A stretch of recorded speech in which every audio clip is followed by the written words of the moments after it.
Good morning, America. Today is Friday, the 26th, May the 26th, and it is 12:22. We're going to start off with Psalm 65. I'm going to read it from both my Bible as well as the conventional Bible here. We're going to start with my Bible. This song, Psalm 65, it's about God is praised for his salvation and provisionary care.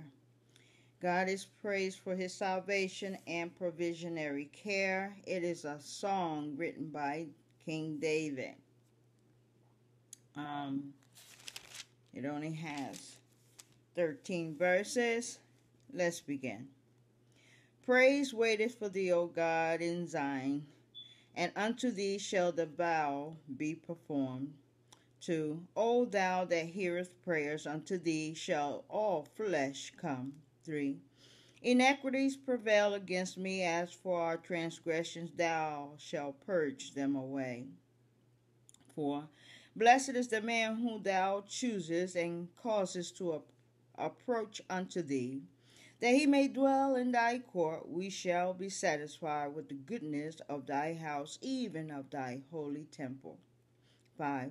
By terrible things in righteousness wilt thou answer us, O God of our salvation, who art the confidence of all the ends of the earth, and of them that are afar off upon the sea.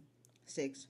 Which by his strength setteth fast the mountains, being girt with power. 7. Which stilleth the noise of the sea, the noise of their waves, and the turmoil of the people. 8. They also that dwell in the uttermost parts are afraid as thy tokens. Thou makest the outgoing of the morning and evening to rejoice. 9. Thou visitest the earth and waterest it. Thou greatly enrichest it with the river of God, which is full of water. Thou preparest them corn when thou hast so provided for it. 10. Thou waterest the ridges thereof abundantly. Thou settest the furrows thereof. Thou makest it soft with showers. Thou blessest the springing thereof. 11. Thou crownest the year with thy goodness, and thy paths drop fatness. 12. They drop upon the pastures of the wilderness, and the little hills rejoice on every side. 13. The pastures are clothed with flocks. The valleys also are covered over with corn. They shout for joy. They also sing. All right. So let's read it from this Bible. Verse 1. Praise awaits you, O God, in Zion. To you our vows will be fulfilled. 2. O you who hear prayers, to you all men will come. 3. When we were overwhelmed by sins, you forgave our transgressions. 4. Blessed are those you choose and bring near to live in your courts! Exclamation mark. We are filled with the good things of your house, of your holy temple. 5. You answer us with awesome deeds of righteousness, O God, our Savior, the hope of all the ends of the earth and of the farthest seas. 6. Who formed the mountains by your power, having armed yourself with strength. 7. Who still the roaring of the sea, the roaring of their waves, and the turmoil of the nations. 8.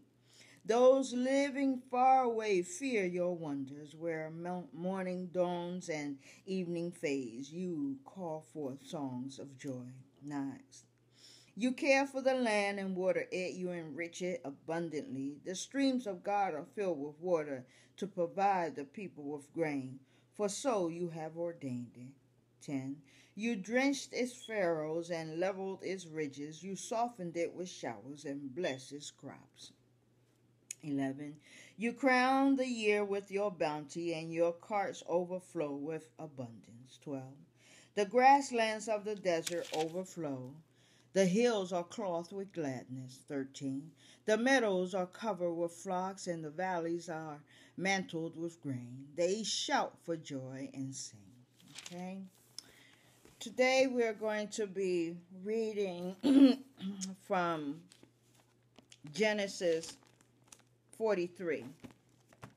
This particular reading has to do with deception and abominations you will hear about in this chapter. It is Jacob, who is very, very old now, and he is persuaded to let Benjamin return with his brothers to Egypt, where they must go to fetch for food because there's a great famine in the air, in the land. And they have to go there to buy food. They are unaware that the person that they will have to deal with is related to them somehow. They had did a terrible thing years ago, and that terrible thing they did years ago might have been a terrible thing at the time that they did to their brother, but it was God's call at the time, and they will soon find out how it is that God had used the one that they mistreated.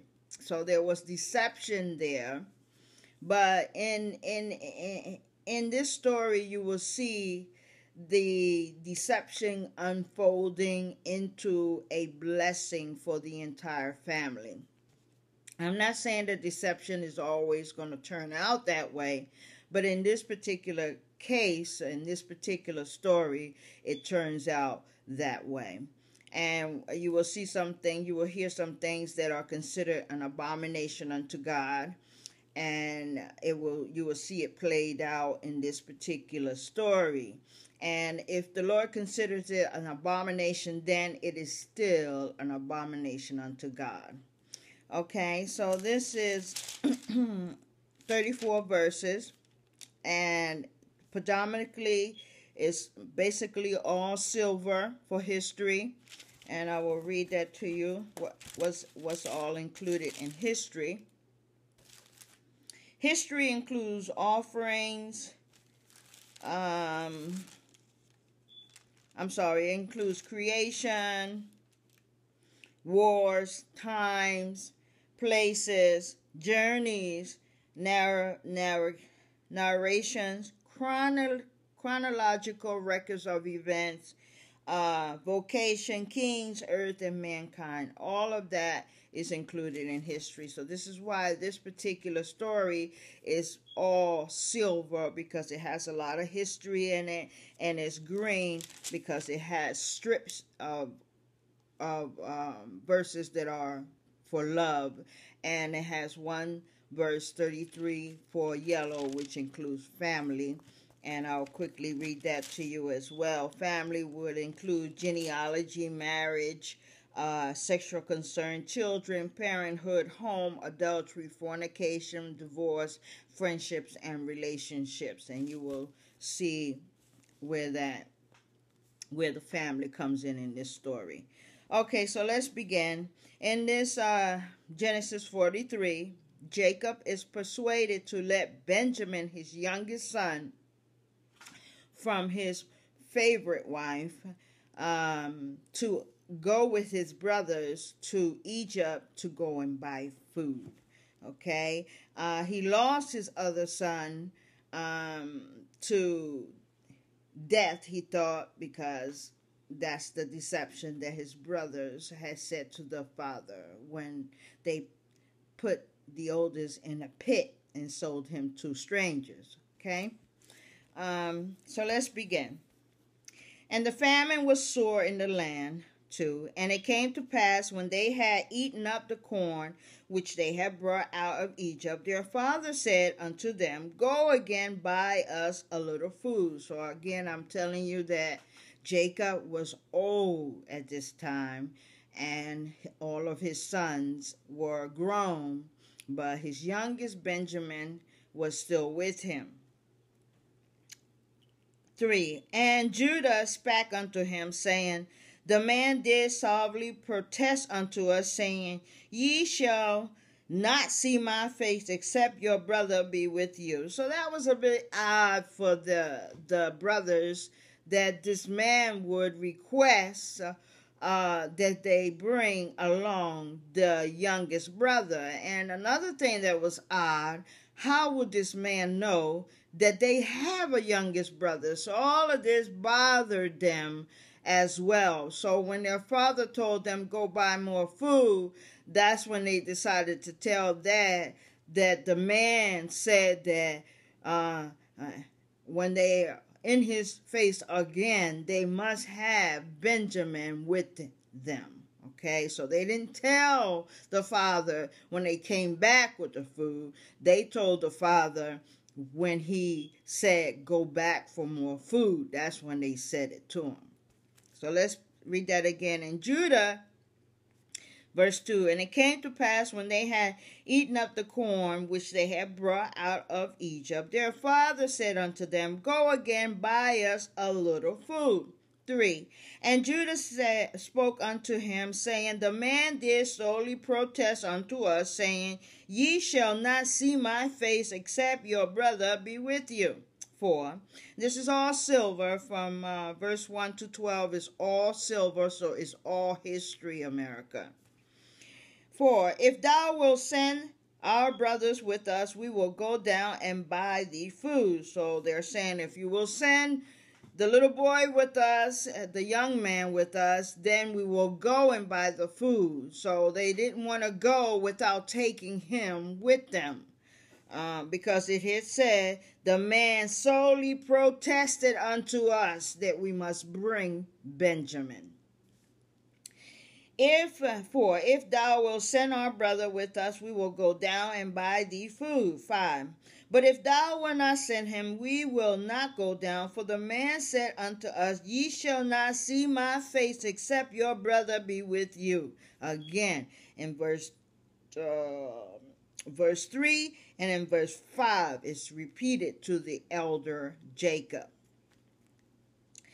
I'll repeat 5 again. But if thou wilt not send him, we will not go. For the man said unto us, ye shall not see my face except your brother be with you. 6. And Israel said, wherefore deal ye all... Sorry, Father. Let me repeat that. 6. And Israel said, wherefore deal ye so ill with me, as to tell the man whether ye had yet a brother? He says, why have you dealt so illy with me by telling the man that you had a brother? Let's see what happens. I'll read it again. And Israel said, wherefore deal ye so ill with me, as to tell the man whether ye had a brother? 7. And they said, the man asked us straightly of our state and of our kindred, saying, is your father yet alive? Have ye another brother? And we told him according to the tenor of the words. Could we certainly know that he would say, bring your brother? So let's read it from here. Let's read it from here. That is verse 5 and verse... I will start here from verse 5. And it says in verse 5 here, I'm sorry, let's start from verse 3 here, since I'm trying to make sure you keep up with me. But Judah said, the man warned us solely, you will not see my face again unless your brother is with you. 4. If you will send your brother along with us, we will go down and buy food for you. 5. But if you will not send him, we will not go down, because the man said to us, you will not see my face again unless your brother is with you. Here's Israel now. He's upset, and this is what he says. Israel asks, why did you bring this trouble on me by telling the man you had another brother? Now, of course, he didn't say this calmly. He almost said it just like I said it to you. Okay? He said, Israel asks, Why did you bring this trouble on me by telling the man you had another brother? Okay. 7. They replied, the man questioned us closely about ourselves and our family. Is your father still living? He asked us. Do you have another brother? We simply answered his questions. How were we to know he would bring your brother down here? I said, how were we to know he would say, bring your brother down here? How were they? They were all baffled by that. That the man wanted to know about their heritage, that the man asked about their father, that the man inquired about a brother that the man shouldn't have knew that they had. So they were all baffled by this, and they did not share it with the elder until the food ran out and they had to go back. So of course, now is the time to tell Dad that we must bring Benjamin with us, okay? Let's go back to my book. And Judah said unto Israel his father, send the lad with me. Lad is for a young man. He was a teenager. Okay. And Judah said unto Israel his father, send the lad with me, and we will arise and go, that we may live and not die, both we and thou, and also our little ones. 9. I will be surely for him. Of my hand shall require him. If I bring him not unto thee and set him before thee, then let me bear the blame forever. Let's go to here. Father, where were we? Okay, we'll start from 6. Why did you bring this trouble on me by telling the man you had another brother? 7. We replied, the man questioned us closely about ourselves and our family. Is your father still living? He asked us. Do you have another brother? We simply answered his questions. How were we to know he would say, bring your brother down here? 8. Then Judah said to Israel his father, send the boy along with me, and we will go at once, so that we and you and our children may live and not die. 9. I myself will guarantee his safety. You can hold me personally responsible for him. If I do not bring him back to you and set him before you, I will bear the blame before you all my life. Okay, let's go back to here. 10. For except we had lingered, surely now we have returned this second time. So they lingered a little bit, waiting until it was down to nothing before making the journey again to buy food. For except we had lingered, surely now we have returned this second time. And their father Israel said unto them, if it must be so now, do this. Take of the best fruits in the land in your vessels, and carry down the man a present, a little palm and a little honey, spices and marrow, nuts and almonds. This is what they had available to give as a gift to the man. And take double money in your hand, and the money that was brought again in the mouth of your sack, carry it again in your hands. Pre-advantage, it was an oversight. So when they came back with the food, the money that they had initially paid suddenly showed up in their sack. Okay, so that was another thing on their minds. All right, this is a lovely story in some ways, and in some ways it's sad. Okay, so let's get you back to here. To 8. Then Judah said to his father Israel, send the boy along with me, and we will go at once, so that we and you and our children may live and not die. 9. I myself will guarantee his safety. You can hold me personally responsible for him. If I do not bring him back to you and set him here before you, I will bear the blame before you all my life. 10. As it is, if we had not delayed, we would have gone and returned twice. As I say, they would have been gone already had these obstacles had not been in the way. 11. Then his father Israel said to them, if it must be, then do this.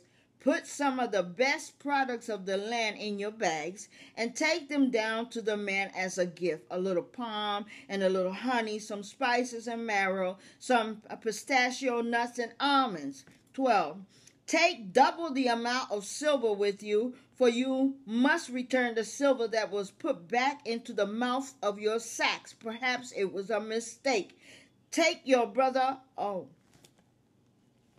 Okay, let's go back to back here because I didn't read it from here. 13 and 14. This is the first green verse, America. This is the first green verse. What do we say green stands for? Love. Okay. Take also your brother and arise, go again unto the man. 14, also green. And God Almighty give you mercy before the man, that he may send away your other brother and Benjamin. If I be beveiled of my children, I am beveiled. Okay, so let's read that here.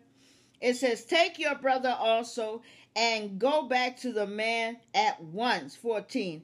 And may God Almighty grant you mercy before the man, so that he will let your other brother and Benjamin come back with you. As for me, if I am revealed, I am revealed. Okay, 15 to 22 is silver again.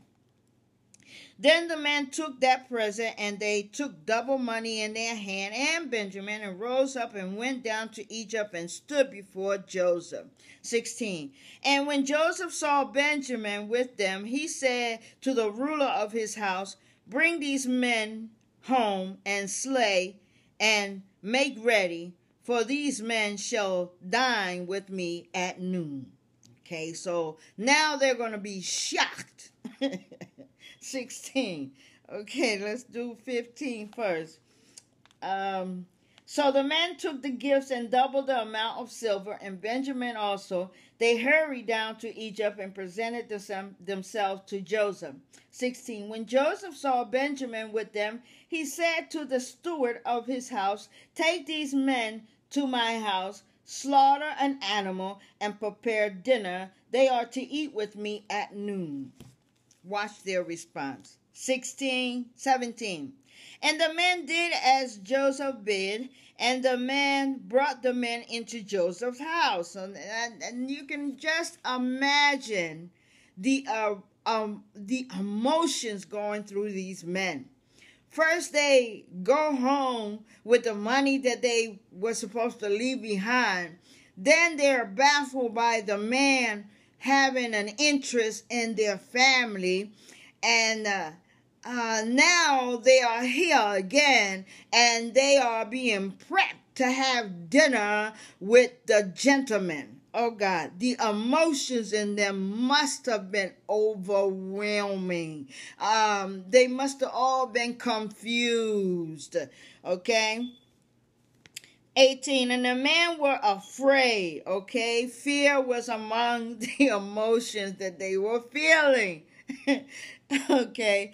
And the men were afraid. I'm laughing because I know the story, and it's a wonderful story, but it has a little deceit in it. It has a lot of love in it. It has a lot of confusion in it. It has a lot of fear in it. As you can see, fear was part of the emotion that they were all feeling. And then the fear will go into fright in a minute. And the men were afraid because they were brought into Joseph's house. And they said, because of the money that will return in our sack at the first time as we brought in, that he may seek accusations against us and fall upon us and take us for bondsmen and our asses. 19. And they came near to the steward of Joseph's house, and they communed with him at the door of the house.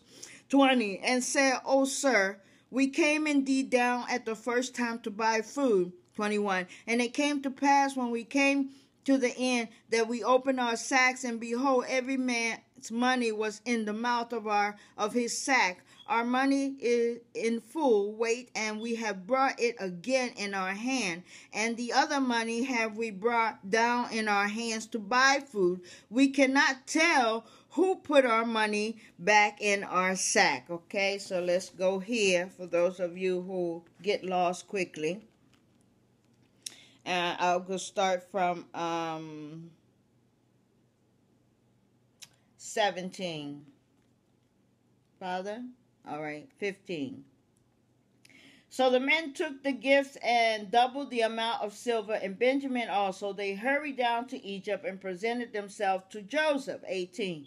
When Joseph saw Benjamin with them, he said to the steward of his house, "Take these men to my house, slaughter an animal, and prepare dinner. They are to eat with me at noon."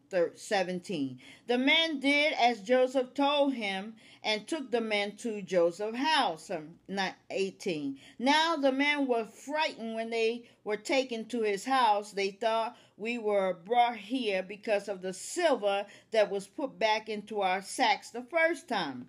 He wanted to attack us and overpower us and siege us as slaves and take our donkeys. This is what's going through their mind. So now you see why they may have been afraid. Okay, so now they're going to confess and tell the truth. 19. So they went up to Joseph's steward and spoke to him at the entrance to the house. 20.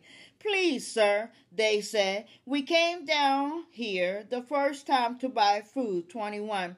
"But at the place where we stopped for the night, we opened our sacks, and each of us found his silver, the exact weight in the mouth of his sack. So we have brought it back with us." 22. "We have also brought additional silver with us to buy food. We don't know who put our silver in our sack." Okay, let's go back to 23. Remember I told you there were certain verses in these 30-something verses that are green. This is another green verse. And it says, "And he said, 'Peace be to you. Fear not.'" Who else says that to us? Jesus. When he sensed that you were afraid, that was the first thing he would say. "Peace be to you. Be not afraid." He said that when he was walking on water and he was heading towards the boat with his disciples, and they were all terrorized. Okay? And he said, "Peace be to you. Fear not. Your God and the God of your fathers has given you treasures in your sack. I had your money." And he brought Simeon out unto them. 24, 23. Let's take it here. "It's all right," he said. "Don't be afraid. Your God, the God of your father, has given you treasures in your sack. I receive your silver." Then he brought Simeon out to them. 24. From 24 to 28 is silver. Pay attention, please. For those of you who are just joining us, you have joined Spiritual Water. We are in the book of Genesis today, reading chapter 43, and we're nearing the end. We are now on verse 24. "And the men brought the men into Joseph's house and gave them water, and they washed their feet, and he gave their asses provenders." And 25, "And they made ready the present against Joseph came at noon, for they heard that they should eat bread there." 26, "And when Joseph came home, they brought him the present which was in their hands into the house, and bowed themselves to him to the earth." That's a form of respect, something that this world knows little of. 27, "And he asked them of their welfare, and said, 'Is your father well, the old man of whom ye spake? Is he yet alive?'" Again, he's questioning them about their father. 28, "And they answered, 'Thy servant our father is in good health. He is yet alive.' And they bowed down their heads and made obedience." Okay, so let's take it from here. "The steward took the men into Joseph's house, gave them water to wash their feet, and provided fondlers for their donkeys." 25. "They prepared their gifts for Joseph's arrival at noon, because they had heard that they were to eat there." 26. "When Joseph came home, they presented to him the gift they had brought unto the house, and they bowed down before him to the ground." 27. "He asked them now how they were, and Then he asked, "How is your aged father you told me about? Is he still alive?" 28. They replied, "Your servant, our father, is still alive and well," and they bowed low to pay him honor. Something this world knows zero about. Okay?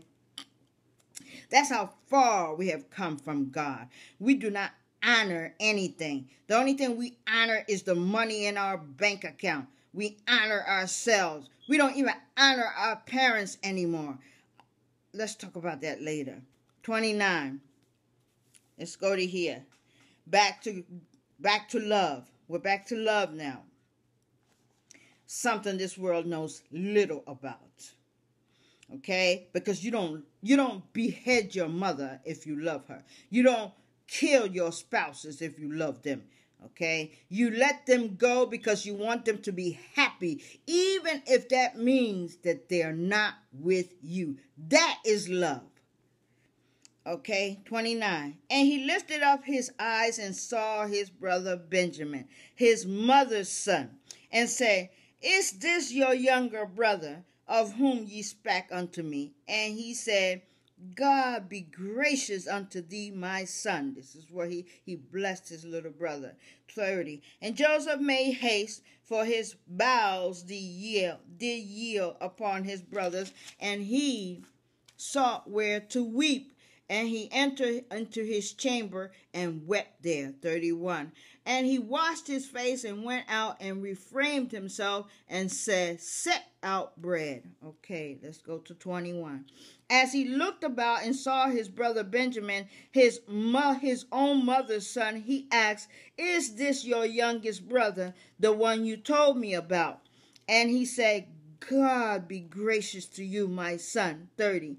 Deeply moved at the sight of his brother, Joseph hurried out and looked for a place to weep.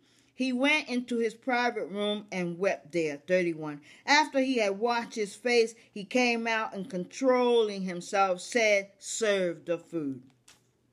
Okay, 32. It's silver. And they sat on for him by himself, and for them by themselves, and for the Egyptians, which they did eat with him by themselves, because it was an abomination for Hebrews and Egyptians to eat together. And if it was an abomination in the biblical time, it is an abomination in all times forevermore. I'll repeat that. It was an abomination in the biblical time, and if it was an abomination then, it's an abomination now. It don't make no difference that it's 2017. Okay, I'll read it again. And they sat on for him by himself, and for them by themselves, and for the Egyptians, which did eat with him by themselves, because the Egyptians might not eat with the Hebrews, for that is an abomination unto the Egyptians.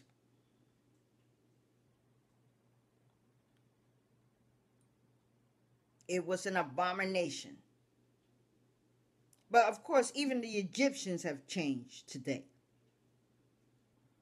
Nobody does what they're supposed to do except for the animals that the Lord created.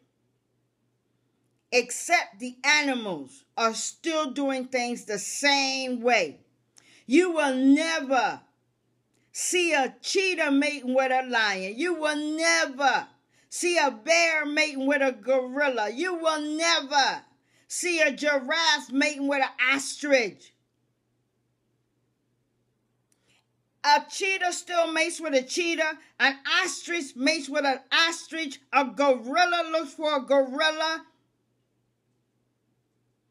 But the Lord's most precious creation, the perfect image of himself, can't seem to get it right. Why do you think he made a Chinese man, a Japanese man, a Korean man? He made a Chinese woman, a Japanese woman, and a Korean woman. If he made a Puerto Rican man, he made a a Jamaican man, he made a Puerto Rican woman and a Jamaican woman. He made a white man, he made a white woman. And what did he say to us? Make more of yourselves.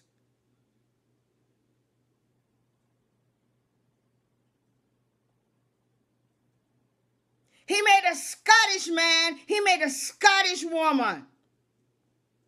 He made the black man, he made a black woman. There isn't a man the Lord God made that he didn't make a matching woman.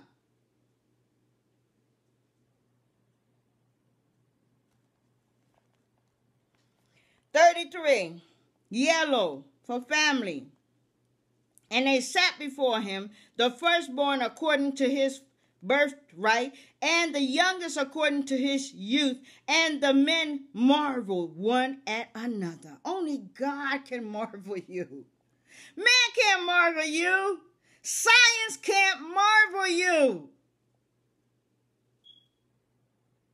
Some dumb commercial said, why do you need jeans when you have this dumb cream that can decrease your age? Genes are better than anything science can create. If you have good genes, you will look young for your age. Those genes come from God.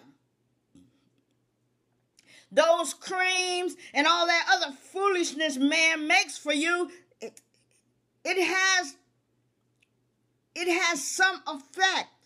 But nothing can compare to good genes, sisters and brothers.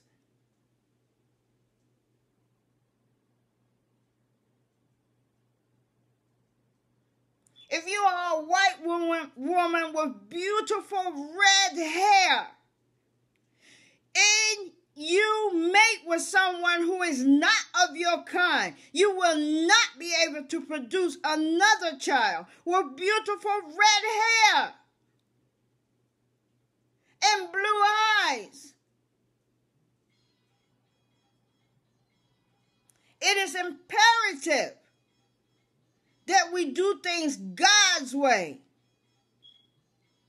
For there's a good reason why he asks us to do things certain ways. 34. Oh, let me read 33 from here. 32. They served him by himself, the brothers by themselves, and the Egyptians who ate with him by themselves, because Egyptians could not eat with Hebrews, for that is detestable to Egyptians. 33. The men had been seated before him in the order of their age, from the firstborn to the youngest, and they looked at each other in astonishment. Can nobody woo you like God? Nobody can marvel you like God. Nobody can perform miracles but God. 34, the last verse, which of course is green for love. And he took and sent message unto them from before him. But Benjamin mass was 5 times so much as any of theirs, and they drank and were merry with him. 34. So that means that the little brother received 5 times more of whatever he gave. Okay? When portions were served to them from Joseph's table, Benjamin's portion was 5 times as much as anyone else's. So they feasted and drank freely with him, still baffled at why this man is being so generous to them. So as you can see, sometimes the things we do to each other, it may seem cruel at the time, but it is always God's steering. It was God's way of separating Joseph from his family for a purpose. And when he was separated from his family, training camp started from that day because he was preparing him for something greater.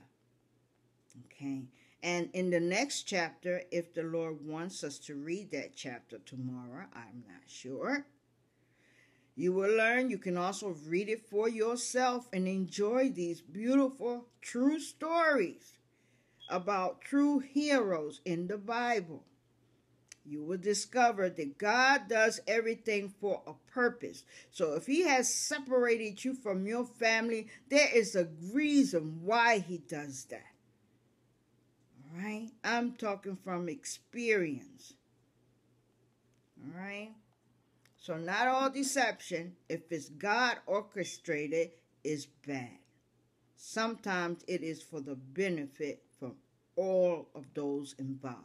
And it benefited the brothers and the elder father that his brother was where he was, because at the time it was a help to them. And of course the truth comes out eventually and forgiveness takes place. Okay, so we got to remember to always forgive one another, because God causes things to happen for a purpose. So you mustn't hold it to heart. This is why I love my parents. I love my siblings. Though we may have been separated for years and still are, my love for them is great, as if they were in my life all my life. I couldn't love them anymore.